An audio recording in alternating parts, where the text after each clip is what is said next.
Então, eu quero convidar você a abrir a sua Bíblia, no Salmo 127, versículos 1 e 2, já aparece aí projetado para você acompanhar a leitura, mesmo com você assentado, de maneira reverente, nós vamos fazer essa leitura. 2 versículos apenas. Se o Senhor não edificar a casa, em vão trabalham os que a edificam. Se o Senhor não guardar a cidade, em vão vigia a sentinela.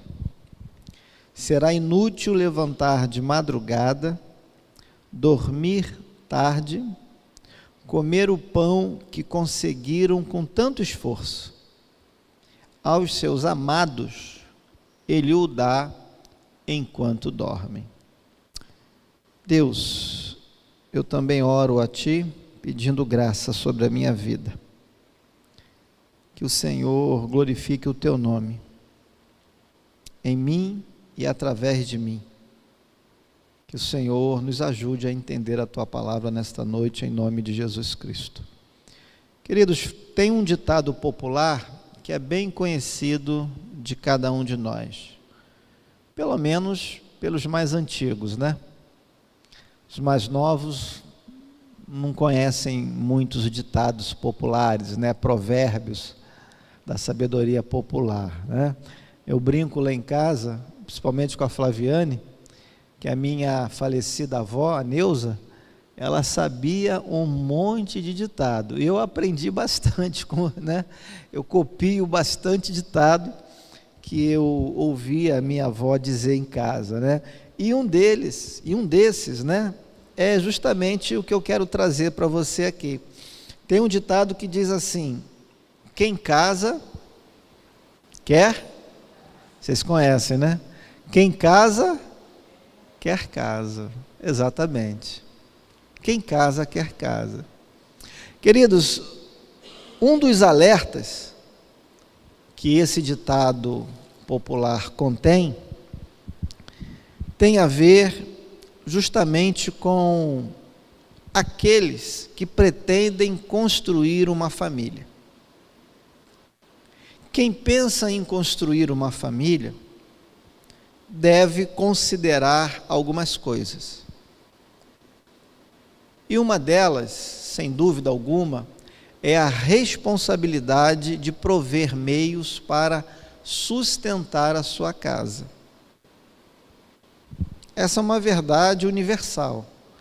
Não importa se a pessoa é crente, se não é crente, não importa. Essa é uma verdade. A pessoa tem que pensar, tem que refletir no que vai fazer, na decisão que vai tomar e adequar os rumos da sua vida para que essa necessidade, que é universal, possa ser satisfeita. Entretanto, existe algo que nós precisamos considerar e que vai além do que a verdade desse ditado tem a nos ensinar. Não é que o ditado esteja errado, não, mas há uma verdade que suplanta,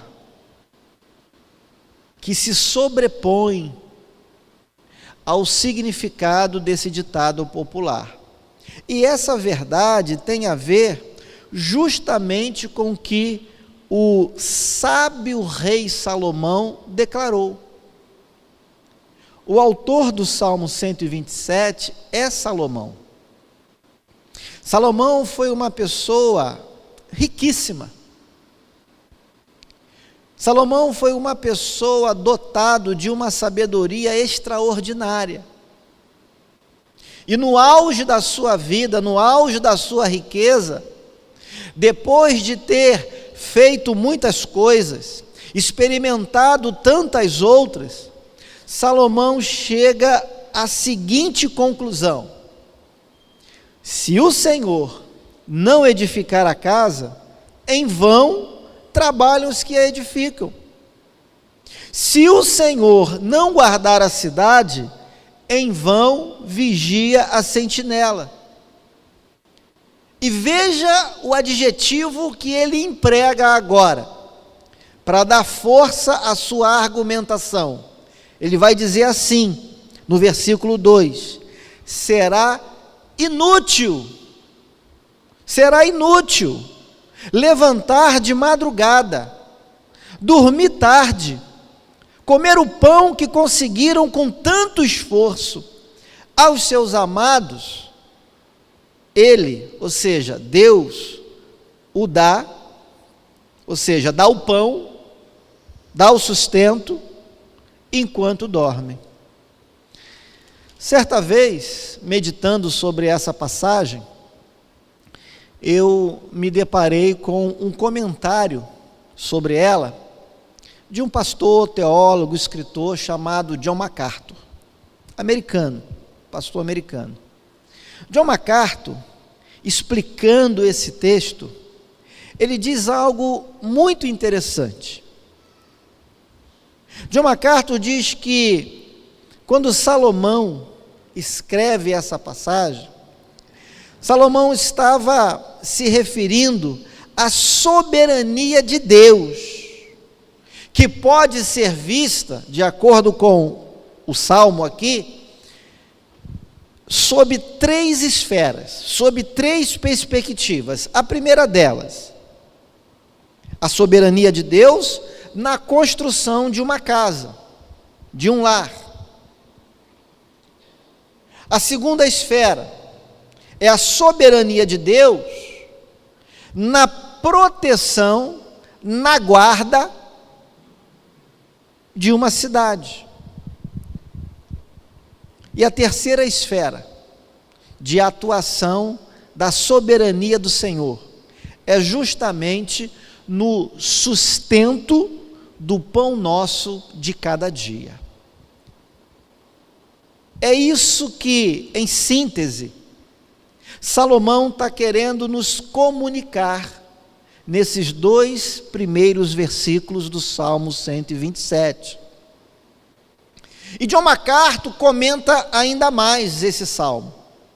John MacArthur vai dizer que nessas 3 esferas em que a soberania de Deus atua, alcança, a intenção do Senhor, aquilo que o Senhor tem como propósito para as famílias da terra, é muito mais relevante, é mais essencial para os resultados pretendidos do que os nossos próprios esforços.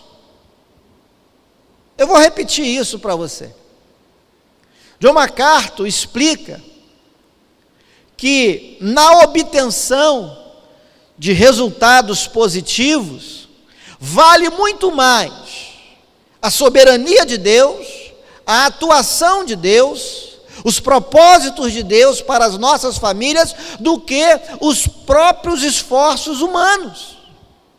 Ah, pastor, então John MacArthur está querendo dizer que nós devemos assumir uma postura cômoda, uma postura descansada. Não, não é isso. Quem pensa dessa maneira ainda não entendeu. Em nenhum momento a Bíblia diz que nós devemos adotar uma atitude ou uma postura passiva, e se encostar no canto e esperar cair do céu. Não é isso que a palavra de Deus diz.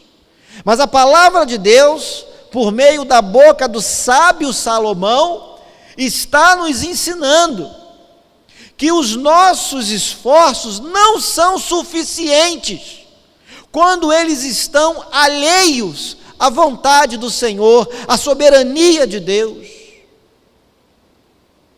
Salomão está dizendo que a soberania de Deus suplanta os nossos esforços, são mais importantes, são mais relevantes para os resultados que nós mesmos, humanamente falando, naturalmente, pretendemos. Quem não quer ter uma família bem-sucedida? Quem não quer ver os filhos bem criados, como a gente diz, né? Encaminhados na vida? Quem não quer? Todos nós queremos. Quem é que não gosta de chegar àquela idade já mais avançada, em que as forças físicas já estão faltando?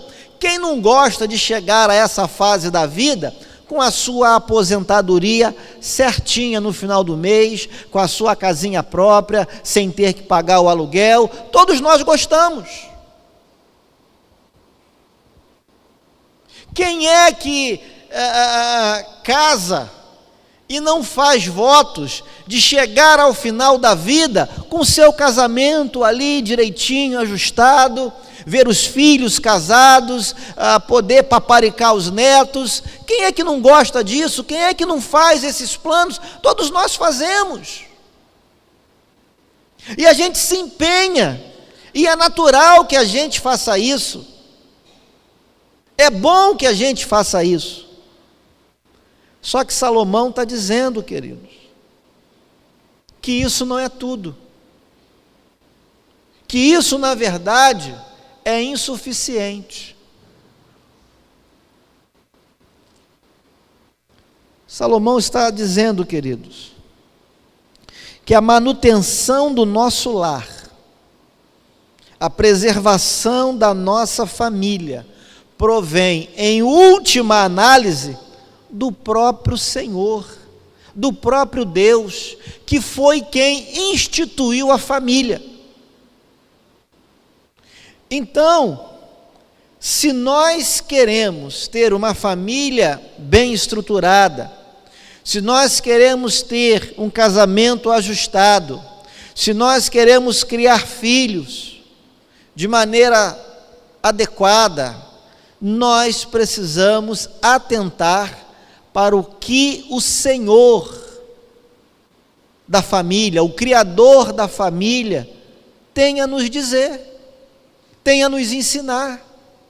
Nós precisamos submeter os nossos projetos pessoais, os nossos projetos familiares.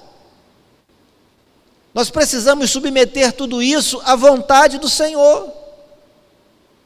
Porque se nós fizermos alguma coisa contrário à palavra de Deus, essas obras, esses esforços, toda essa nossa atividade, o sábio Salomão diz o quê? Versículo 2, é inútil. Aos olhos de Deus, é inútil. É a Bíblia que diz isso. Não sou eu propriamente, é a Bíblia. Está escrito aqui, será inútil. Se o Senhor não edificar a casa, em vão trabalham os que a edificam. Se o Senhor não guardar a cidade, em vão vigia a sentinela. Então Salomão está dizendo que, aliado aos nossos esforços, tem que estar o Senhor. O Senhor tem que estar conosco. O Senhor tem que estar na nossa casa. O Senhor tem que fazer parte dos nossos planos. O Senhor tem que fazer parte da vida conjugal. O Senhor tem que fazer parte da orientação dos filhos, da educação dos filhos. A palavra de Deus precisa ser encucada na cabeça da nossa descendência, dos nossos filhos, dos nossos netos.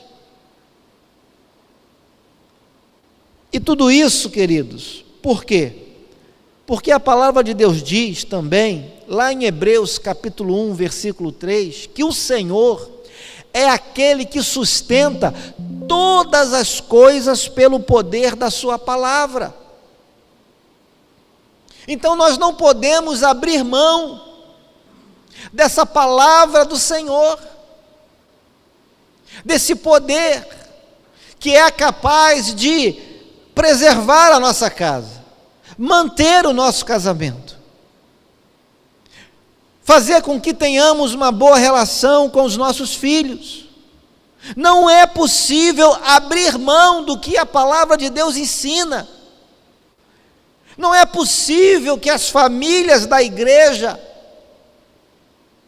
pensem em ficar fortalecidas, abrindo mão da palavra do Senhor, da presença do Senhor, dos ensinamentos dEle, porque é Ele que, em última análise, sustenta todas as coisas pelo poder da sua palavra. Hebreus 1, versículo 3.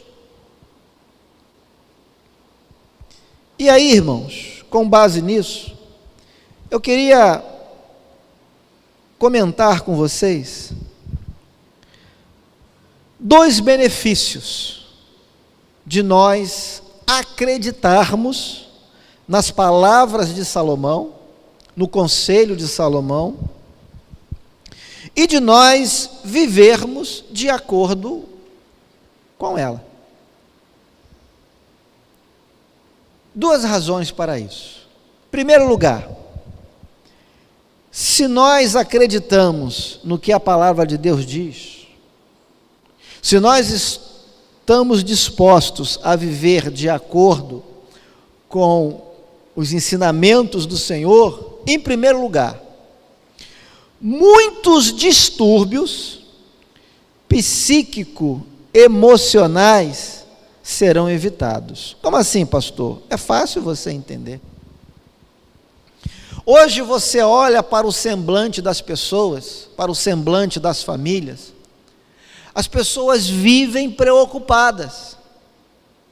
Elas vivem o hoje preocupadas com daqui a 30 dias, daqui a 40 dias, daqui a 6 meses, daqui a 1 ano. As pessoas não têm paz. Os consultórios dos psicólogos, dos psiquiatras estão lotados. Não tem agenda livre, não tem dia livre. Você liga para marcar uma consulta, é todo mundo lá, parece que está todo mundo correndo para lá como a última esperança. As famílias vivem ansiosas, as pessoas vivem preocupadas, demasiadamente preocupadas, não gozam de paz. Famílias inteiras se sentem inseguras. A sociedade em geral vive sem esperança, vive à base de remédio. Por quê? São os conflitos do dia a dia, as preocupações demasiadas, achando que tem que dar conta de tudo, e além do que já fazem, procuram fazer cada vez mais, na esperança de que os próprios esforços, os próprios planos, as próprias estratégias deem certo, e tragam para a sua casa, para a sua família, para a sua parentela, algum conforto, alguma comodidade, alguma segurança. Se nós acreditássemos nas verdades que a palavra de Deus nos orienta, nos diz, se nós vivêssemos de acordo com ela, querido, as nossas expectativas não estariam mais firmadas naquilo que é transitório, que é frágil, que é vulnerável. Não, muito pelo contrário. As nossas expectativas precisam estar postas no Deus Todo-Poderoso, que é capaz de nos sustentar. Eu quero ler uma passagem bíblica com você agora. Abra a tua Bíblia em Mateus capítulo 6.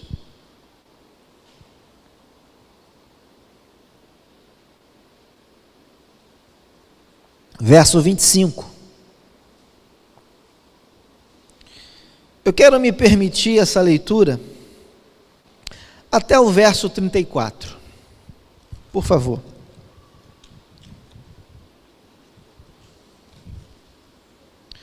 Mateus 6:25, vai falar sobre as preocupações da vida.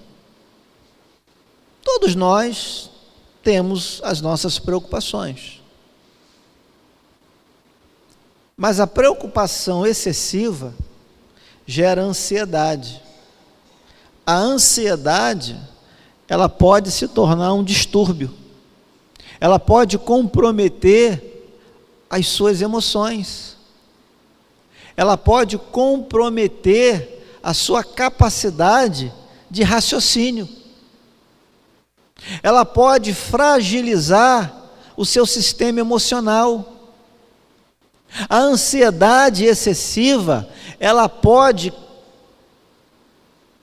detonar um conflito dentro da sua casa, com as pessoas que estão ao seu redor. Tudo por causa de preocupações excessivas, que em outras palavras, vai gerar o quê? A ansiedade. Olha o que o Senhor Jesus disse aos seus discípulos. Mateus 6, 25. Por isso digo a vocês, não se preocupem com a sua vida, quanto ao que irão comer ou beber, nem com o corpo, quanto ao que irão vestir. Não é a vida mais do que o alimento, e não é o corpo mais do que as roupas? Observem as aves do céu, que não semeiam, não colhem, nem ajuntam em celeiros. No entanto, o Pai de vocês que está no céu as sustenta. Será que vocês não valem muito mais do que as aves? Quem de vocês, por mais que se preocupe, pode acrescentar um côvado ao curso da sua vida? Veja, por mais que você esteja preocupado com a sua vida, você não é capaz de acrescentar a ela um côvado. O que é um côvado, pastor? Côvado era uma medida de estatura. Então, o côvado valia aproximadamente 44 centímetros. Por mais que você esteja preocupado com a sua vida, você não é capaz de aumentá-la, de alargá-la em coisa alguma, se Deus não quiser, se Deus não permitir. Por mais inteligente que você seja, por mais esforço que você faça. Verso 28. E por que se preocupam com o que vão vestir? Observem como crescem os lírios do campo. Eles não trabalham, nem fiam.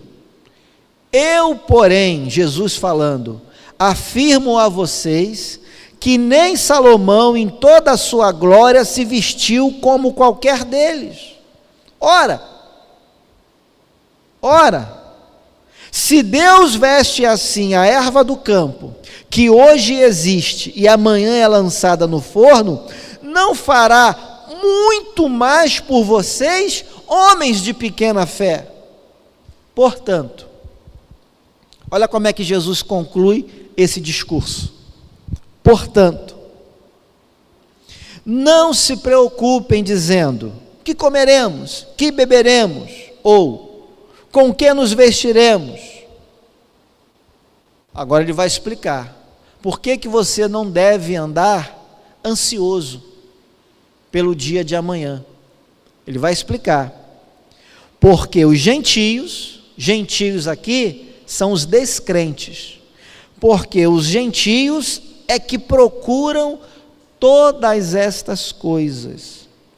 O Pai de vocês, falando de Deus Pai, que está no céu, sabe que vocês precisam de todas elas, mas busquem em primeiro lugar o reino de Deus e a sua justiça, e todas estas coisas lhes serão acrescentadas.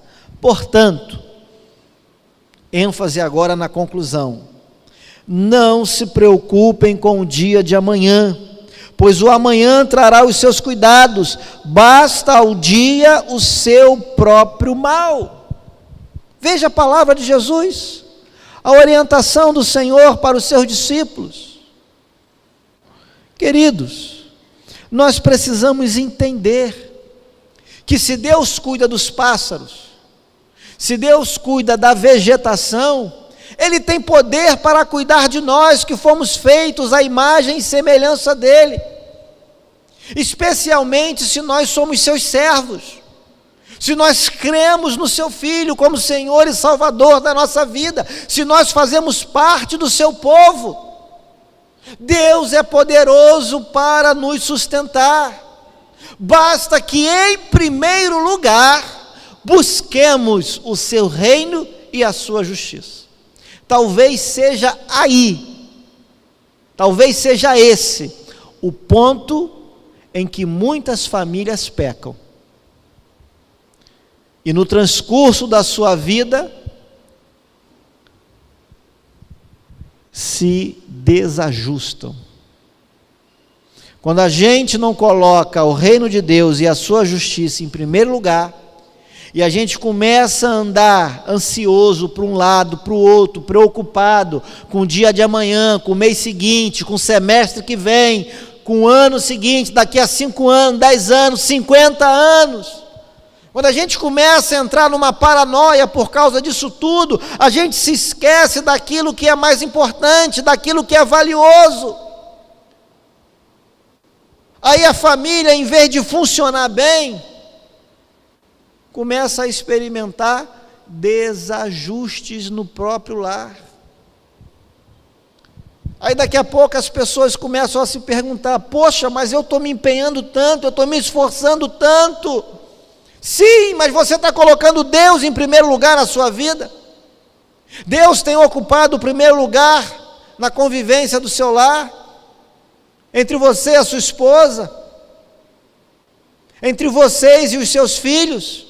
A palavra de Deus tem feito a liga, tem juntado, tem unido vocês. Vocês estão unidos como família em torno da palavra de Deus, fazendo a vontade de Deus prevalecer sobre os projetos pessoais de vocês. Salomão disse no Salmo 127, se o Senhor não edificar a casa, em vão você trabalha. Se o Senhor não guardar a cidade, em vão você vigia.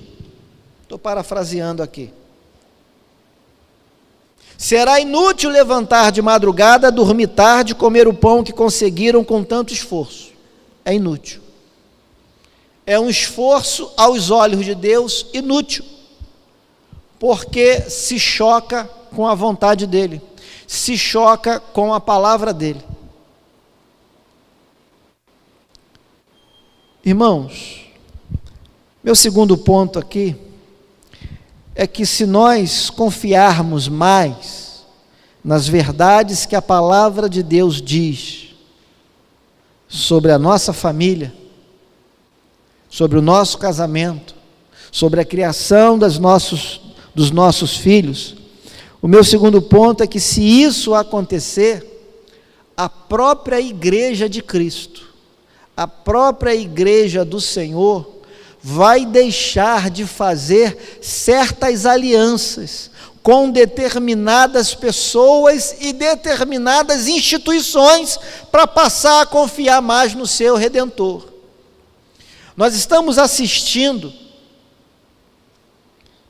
algo terrível envolvendo o povo evangélico. Algumas alianças que são frustrantes, são decepcionantes.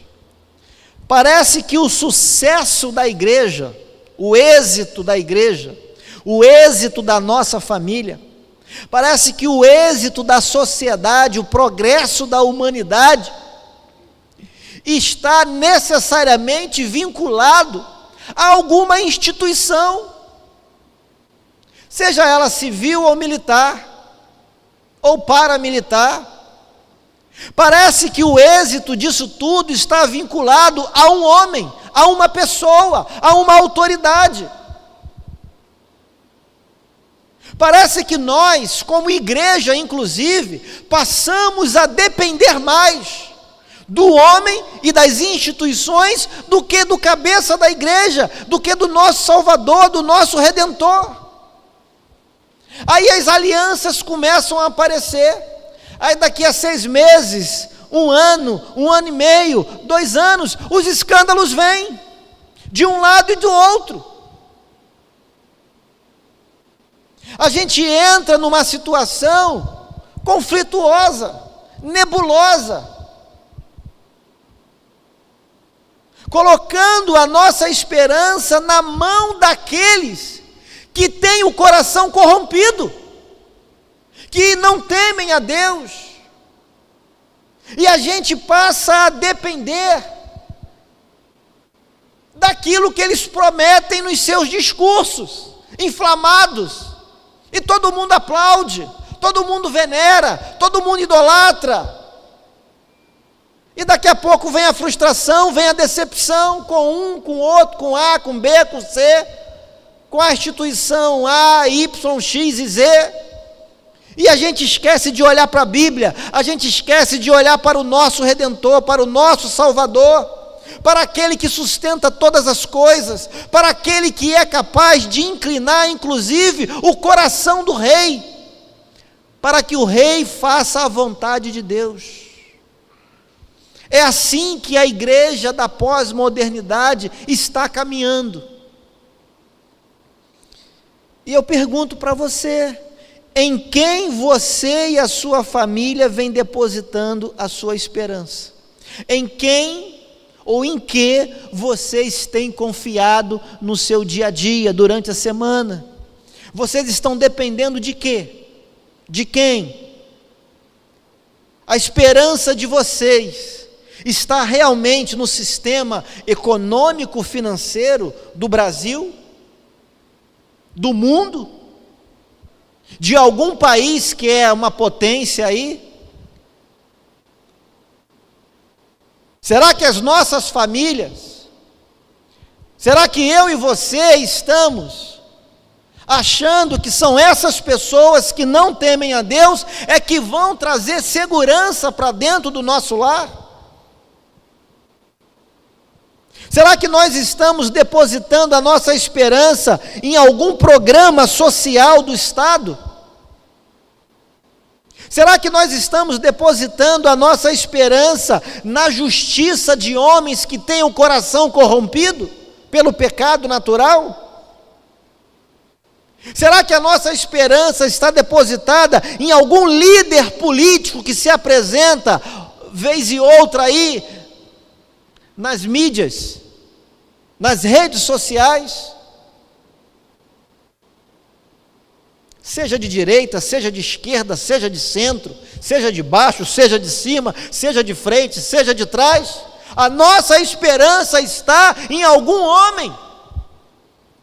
Irmãos, a nossa esperança, a esperança da nossa casa, a esperança da igreja de Cristo tem que estar depositada nas promessas do Senhor para nós. Ele é o nosso provedor. Deus deve ser a fonte primária de provisão da nossa casa, da nossa família. Do contrário, se Deus não for a fonte primária de manutenção, de preservação, de provisão da nossa casa, Salomão disse: será inútil você trabalhar pelo pão de cada dia. É inútil, inútil, meu irmão. Se Deus não agir favoravelmente a nós, queridos, tudo que nós fizermos será insuficiente, não será o bastante para nós alcançarmos os resultados pretendidos. Deus precisa ser o alicerce, Deus precisa ser o fundamento do nosso lar, porque Ele, e somente Ele, é capaz de satisfazer todas as necessidades que a nossa família tem. Eu quero ler mais uma passagem para você. Salmo 37. Coloque aí, por favor. Salmo 37, versículo 3.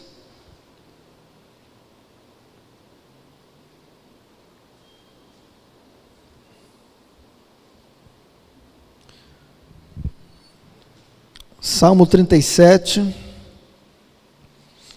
3. Esse salmo é de Davi. Davi, pai de Salomão.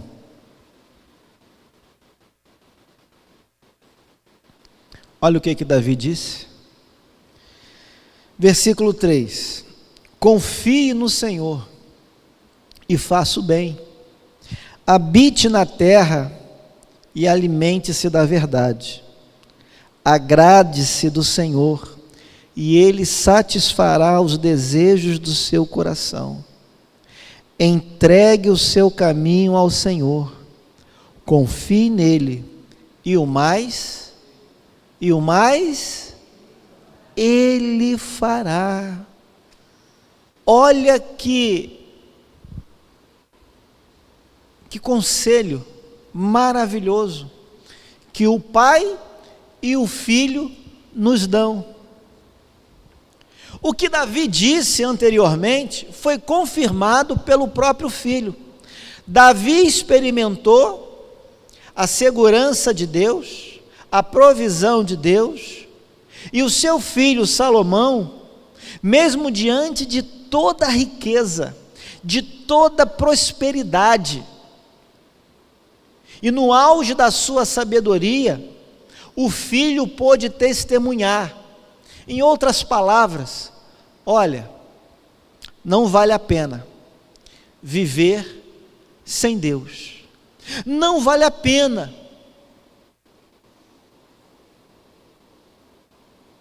ter uma família sem Deus, não vale a pena. Nós precisamos fazer com que Deus seja o fundamento do nosso lar. É isso que Salomão disse. E Davi disse: confia no Senhor, agrada-te do Senhor, entregue os teus caminhos ao Senhor, e o mais Ele fará. Deus tem poder para cuidar de cada um de nós. Deus tem o poder para cuidar de cada família aqui representada. Então, meu irmão, para terminar esta mensagem, a minha pergunta é a seguinte: será que já não é hora de você e a sua família convidarem Deus para fazer parte dela também?